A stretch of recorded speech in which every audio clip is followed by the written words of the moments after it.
যোগীন্দ্রায় নমস্তভ্যং ত্যাগীশ্বরায় বৈ নমঃ ভুবানন্দস্বরূপায় লোকনাথায় নমামি ভারতীচন্দ্রং। জয় বাবা লোকনাথ, জয় বাবা লোকনাথ, জয় বাবা লোকনাথ। প্রথমেই যেটা শুরু করতে হয় বাবাকে প্রণাম। তো আগে আমার সাথে সবাই বলুন ওম নমঃ শ্রী গুরুবে লোকনাথায় নমঃ। ওম নমঃ ভগবতে লোকনাথায় নমঃ। ওম যোগীন্দ্রায় নমস্তভ্যং ত্যাগীশ্বরায় বৈ নমঃ ভুবানন্দস্বরূপায় লোকনাথায় নমো নমঃ। নমামি ভারতীচন্দ্রং নন্দনো কাননেশ্বরং হরিম। নমামি ত্রিলোকনাথং লোকনাথং কল্পতরুম।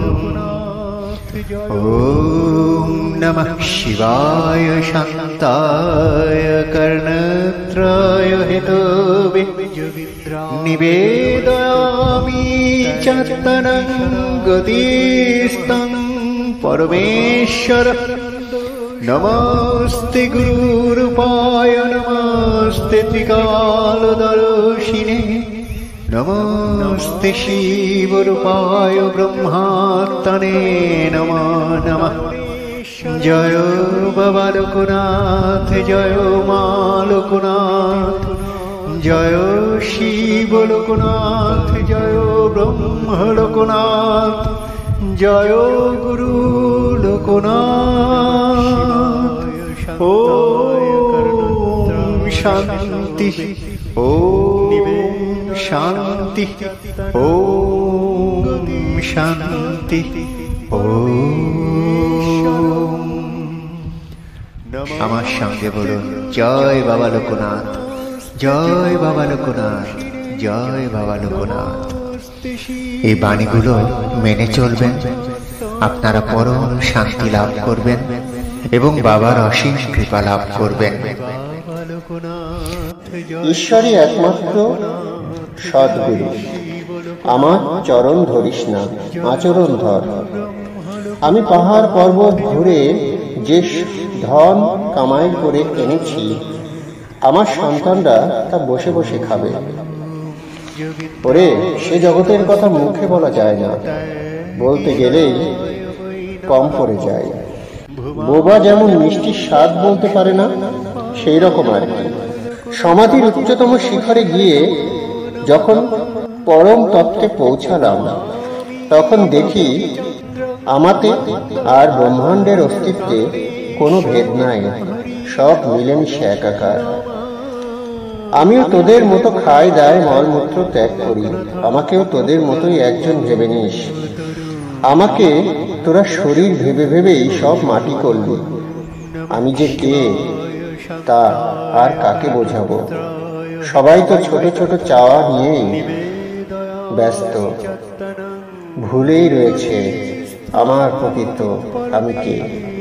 এই দেহপাতের পর এই নশ্বর শরীরটা আমার ভস্মীভূত হবে, কিন্তু আমি যেমনটি ছিলাম তেমন আছি, তেমনই চিরকাল থাকব। প্রেমের জগৎ সব বিচার ও যুক্তির বাইরে। পুরুষ ও নারী একে অপরের প্রতি অদম্য আকর্ষণ অনুভব করে। তাকে কাম আখ্যা দিলে মানুষ নানাভাবে তাকে ত্যাগ করার চেষ্টা করে, কিন্তু এটা ছেলে মানুষই ছাড়া আর কিছু নয়। আগে জানতে হবে এই স্বাভাবিক প্রবৃত্তির উৎস কোথায়, এই জৈবিক ক্ষুধার কারণই বা কি? কেন মানুষ কামের ঊর্ধ্বে ওঠার শত চেষ্টা করেও বিফল হয়? মানুষের মধ্যে কামনার বীজ আছে বলেই তো দিব্য রূপান্তরণের পূর্ণ সম্ভাবনা সদা জাগ্রত হয়ে আছে। কামকে পাপ বলা মহাভুল। যার অভাবে সৃষ্টি অচল হয় তা কি করে পাপ হতে পারে? পাপ হলো মনের অজ্ঞানতারই একটা রূপ মাত্র। খণ্ড বস্তুর মধ্যে সুখানুভূতির জন্য যে ক্ষুদ্র চাওয়ার ভাব মানুষের হৃদয়ে ফুটে ওঠে, তারই আর এক রূপ বিরাটকে চাওয়া, বিরাটের মধ্যে আনন্দ খুঁজে পাওয়ার চেষ্টা। সৃষ্টিতত্ত্বের মূলেই তো ওই কামনার বীজ নিহিত রয়েছে। তবে ঘৃণাই কর আর লাঞ্ছনাই কর, তার ধর্ম সে পালন করবেই। এ যে তারই প্রকাশ। শুধুমাত্র কামকে দমন করেই প্রেমের রাজ্যে প্রবেশ করা যায় না।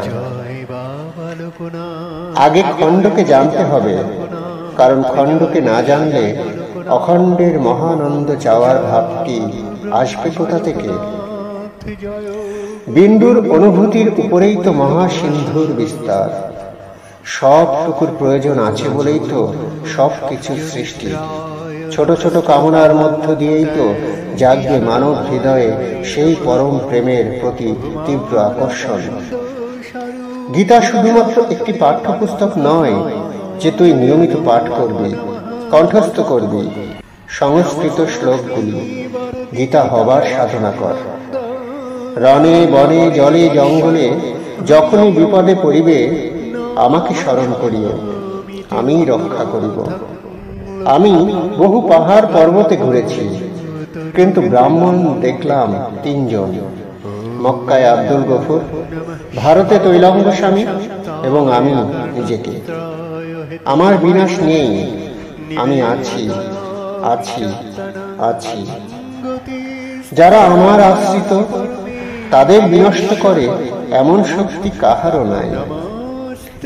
দেহরূপ দেবতার মন্দির যত নির্মল ও পবিত্র রাখবে, প্রকাশ তত স্বচ্ছ ও পরিষ্কার হবে। উপদেশ দেওয়া এক প্রকার কথা বিক্রি, সেটা আমার কাছে মিঠা লাগে না। জয় বাবা লোকনাথ, জয় বাবা লোকনাথ, জয় বাবা লোকনাথ।